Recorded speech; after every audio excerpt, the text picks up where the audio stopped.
Seguimos en Proeconomía y Finanzas. Momento de conversar ahora con nuestro invitado, el economista Jorge Garicoche, a quien damos la bienvenida. Jorge, ¿cómo estás?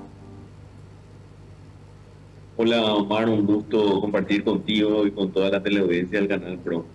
Bueno, y lo que queremos conversar en relación a datos que tienen que ver con la inflación y cómo esto impacta en la canasta básica. Vimos los números del mes de enero, ya en pocas semanas más se conocerán los números del mes de febrero. ¿Cómo estamos comenzando el año en materia inflacionaria? Bueno, nosotros teníamos una previsión de que la inflación iba a estar alrededor del 1%, cosa que efectivamente se materializó. Creo que los agentes económicos que hacen seguimiento del comportamiento de la inflación y también ese movimiento cíclico o estacional que suele tener, era de esperarse una inflación relativamente alta para el mes de enero. Enero, febrero suelen ser meses con mucha presión de incremento de precios. Un poco, por un lado, en lo comercial uno diría, bueno, en diciembre hay muchas ofertas de precio, hay mucha competencia comercial, Sí. cuestión que se va a pagar un poco más en enero.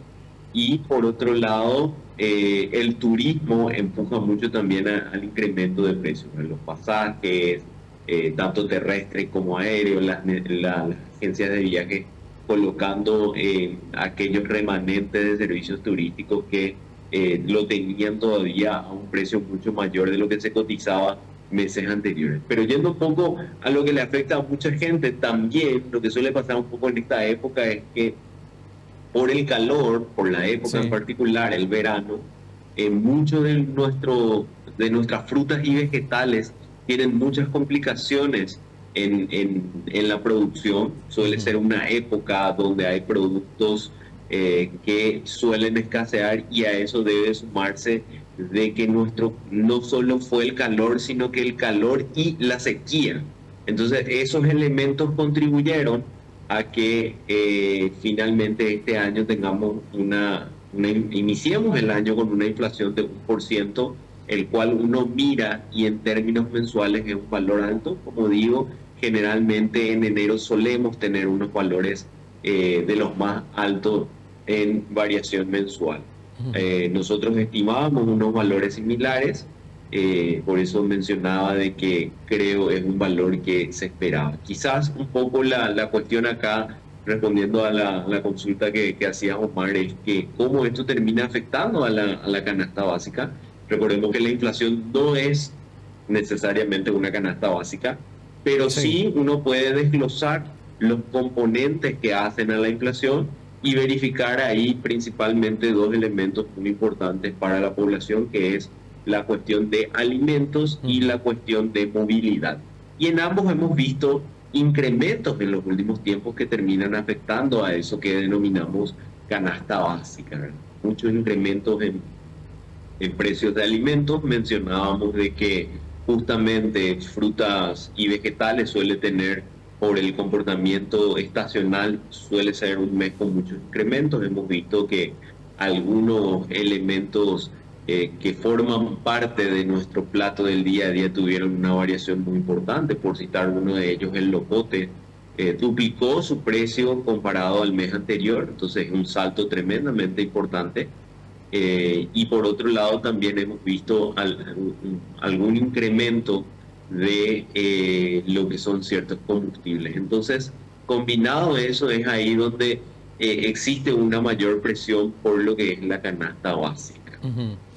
Incluso lo que más presión generó a la inflación en el 2024 fueron precisamente estos rubros, tanto alimentos como combustibles, y esto asociado a la movilidad.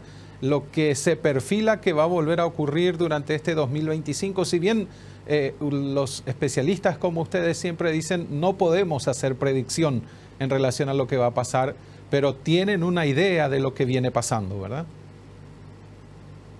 Así mismo, y creo que acá es importante también mencionar algo que siempre nos critican algunos economistas, es que hablamos mucho de la estabilidad macroeconómica, Sí. pero cuando uno baja al bolsillo se encuentran con estas grandes volatilidades. En general, si hoy tenemos una inflación controlada es porque hay cosas que suben mucho y hay otras cosas que bajan y se ajustan. Ujú. Entonces, eso es un poco lo que para el consumidor promedio nos termina dando una estabilidad. Ahora, no todos entramos en el promedio. Algunos estamos por encima del promedio, otros estamos por fuera, por debajo de ese promedio. Entonces, el nivel de impacto que tiene para los segmentos de la población puede ser distinto el incremento de niveles de precio. Vale decir esto en el sentido de que hay hogares donde gran parte de sus ingresos está destinado a comer y a movilizarse. Entonces el impacto que tienen estos cambios es mayor a ese impacto promedio. Creo que eso vale la pena no solo para el manejo de las finanzas personales, sino también para el manejo corporativo, ¿verdad? Para identificar bien a la hora de planificar el 2025 nuestros negocios. Creo que tenemos que tener en cuenta cuál es el movimiento que está existiendo en la inflación, pero más importante aún es ver cómo están evolucionando los diversos componentes de la inflación y cómo eso está afectando al segmento en el cual nuestros productos están siendo colocados. Creo que eso va a ser fundamental para la estrategia que vayamos a implementar durante el 2025. Y acá una cuestión más, Omar, es que en los últimos tiempos menciono de que siempre que hablamos de inflación y hablamos de instituciones, le miramos al Banco Central porque tiene un rol constitucional y un rol por su carta orgánica de salir a pelear contra la inflación, y creo que en los últimos tiempos lo viene haciendo bien, pero yo vengo agregándole que también acá hay un jugador importante que creo en términos de políticas públicas puede ayudar a combatir a la inflación, que es el Ministerio de Agricultura.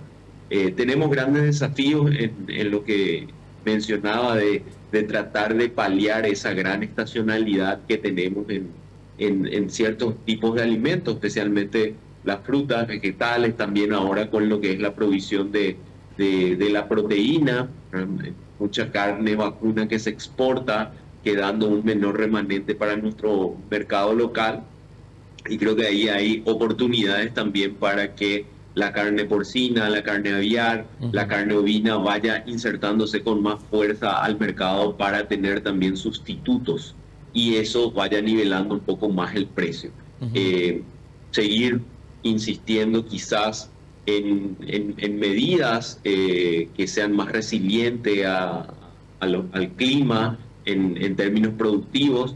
Yo sé que eso tiene su costo y ahí metemos a otras instituciones también, porque hablando con algunos empresarios del sector nos dicen, mira, yo podría hacer inversiones en invernaderos con técnicas productivas que sean más resilientes, pero por supuesto eso, para hacer eso yo necesito asegurar el mercado local, necesito entrar a competir en un mercado que no sea distorsionado. ¿Y qué significa que sea distorsionado? Uno me dice, yo puedo producir tomates o lechugas mucho más resilientes, pero cuando llego a los mercados me encuentro con que hay muchos productos de contrabando que no pasaron por los controles que yo paso, no pasaron por los procesos tributarios que yo paso.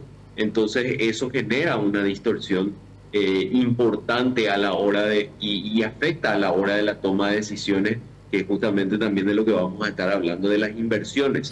Y uno lo más es esto, Omar, porque finalmente eso también sería un aliciente al bolsillo de los consumidores si es que tuviésemos una mejor oferta productiva. Así que son cuestiones que tenemos que poner sobre la mesa a la hora de definir las políticas públicas también. Diversificar esa matriz productiva es muy importante en este sentido. Totalmente, creo que en los últimos años ha sido muy interesante para el país ver crecer al segmento de la maquila, nos ha permitido que tengamos mejores ingresos de divisas, tratando de paliar un poco cuando nuestros rubros tradicionales, que siempre fueron un poco el puntapié de la economía paraguaya, se vieron muy afectados por las cuestiones climáticas. El sector de la industria, especialmente el maquilador, salió a responder por la economía paraguaya. Así que es bueno que vayan apareciendo otros motores en la economía y eso también nos permita diversificar nuestros ingresos, diversificar el ingreso de nuestras divisas y también ahí ir velando un poco por esa estabilidad de transferencia de precios que viene de hacia afuera. ¿Se puede hablar, Jorge, de pérdida del poder adquisitivo de la gente? Porque uno cuando sale a comprar escucha la plata no alcanza, parece que todo aumenta constantemente. Si bien la presión, estás mencionando, tiene que ver mucho con el rubro de alimentos y ahí es donde la gente siente el peso porque es lo de consumo diario. Entonces, ¿podríamos hablar de eso, de pérdida de poder adquisitivo? Sí, sí, lo que estuvo pasando es que posterior a la pandemia, bueno, para graficarlo, hay una frase que se le atribuye al general Perón que decía, los precios suben en ascensor mientras que los salarios suben en escalera, ¿verdad? Entonces siempre hay una brecha importante y eso se vio materializado un poco posterior a la pandemia en el país. Esa brecha que quizás existía se fue agrandando en el sentido que en el 2021, 2022 se expandieron mucho los precios, mientras que los salarios no se ajustaron al mismo tiempo, un poco por todas las rigideces que venía posterior a la pandemia, por esa recuperación económica que se venía dando. Y si bien hoy los precios están creciendo mucho más lento de lo que crecían en esa época, ya viene con esa inercia cargada de lo que fue ese empuje que tuvo en el 2021-2022 y hay un rezago importante ahí en cuanto a lo que son los salarios. Entonces hay un reacomodo de lo que es el bolsillo del consumidor. Quiero decir que esto no es solo una cuestión que ha afectado al país, sino que es una cuestión que ha afectado casi globalmente. Entonces es una presión que se está teniendo a nivel mundial. Hoy los precios como que se van estabilizando hacia el ritmo de crecimiento que tenían, ¿verdad? Todavía hay grandes desafíos, pero mucho menores a lo que era el 2021 o el 2022, pero sí existe una pérdida de poder adquisitivo, insisto, no solo en Paraguay, sino que también a nivel regional, incluso me atrevería a decir a nivel global. Mencionaste la movilidad también con una variación importante y el aumento de los combustibles de hace unas semanas atrás. Pero en el caso de los combustibles, los precios se manejan a otro nivel, hablamos incluso de nivel global, influyen muchísimos factores y nosotros en eso somos como espectadores, se podría decir, Jorge, y tenemos que soportar después lo que se viene. Sí, efectivamente nosotros, por supuesto que hay mucho que se puede hacer y que hay cuestiones que se intentan hacer, como comprar ciertos stocks a los momentos en los cuales los precios están competitivos, tener contratos a futuro. Hay herramientas que pueden ayudar a paliar algún tipo de choque que venga de afuera. Al menos por un tiempo, ¿verdad? Siempre vamos a estar expuestos a estas cuestiones como las que mencionabas, ¿verdad? Porque finalmente la producción y el precio que vaya a tener el petróleo y el derivado viene de afuera. Entonces, a largo plazo, a mediano y a largo plazo, tenemos que seguir también incentivando el uso de otros tipos de combustibles y otros tipos de energía para nuestro país. Somos grandes productores de energía. Creo que tenemos que seguir buscando algún tipo de optimizar la movilidad eléctrica, de ver cómo podemos contribuir con eso, no solo por una cuestión ambiental, sino por una cuestión que también nos afecta directamente al bolsillo. Ahí tenemos desafíos. Esos desafíos no se dan de la noche a la mañana, somos conscientes de eso. Llevan su proceso, lleva su tiempo. Y seguramente de lo que estoy hablando no es algo que mañana lo podamos hacer, pero creo que en los próximos 10 años algo nos podemos plantear para que nuestra dependencia no sea del 100%, sino que quizás sea del 60%, del 50% o del 40%. Entonces, ahí creo que hay algún tipo de espacio para pensar a mediano y a largo plazo. En lo que sí creo que tenemos mucho espacio para trabajar, es un poco lo que mencionaba hace rato Omar, de somos productores de alimentos. Paraguay tiene mucha especialización en lo que es el campo. Sabemos producir, sabemos trabajar en el campo y creo que de hecho producimos, ¿verdad? De hecho, solemos ver que mucha producción de tomates se termina tirando en la calle porque no se encuentra con un mercado o con un mercado justo. Y ahí es donde tenemos los grandes inconvenientes, ¿verdad? Porque hay una demanda de tomates, hay una demanda de personas que quieren tener en su plato de comida ese elemento, pero sin embargo, por distorsiones, ya sea el contrabando, ya sea la falta de información o coordinación que muchas veces existe entre los puntos de venta y la producción, o el rol que juegan algunos intermediarios, esa producción se termina destruyendo, y una producción que se termina destruyendo es una menor oferta, y una menor oferta, no hace falta ser economista, termina impactando en los precios. Entonces, esas son cuestiones que yo creo que sí, en el corto y mediano plazo podríamos encontrarle alguna vuelta en el país, y no esperar también algún tipo de solución que pueda venir de afuera.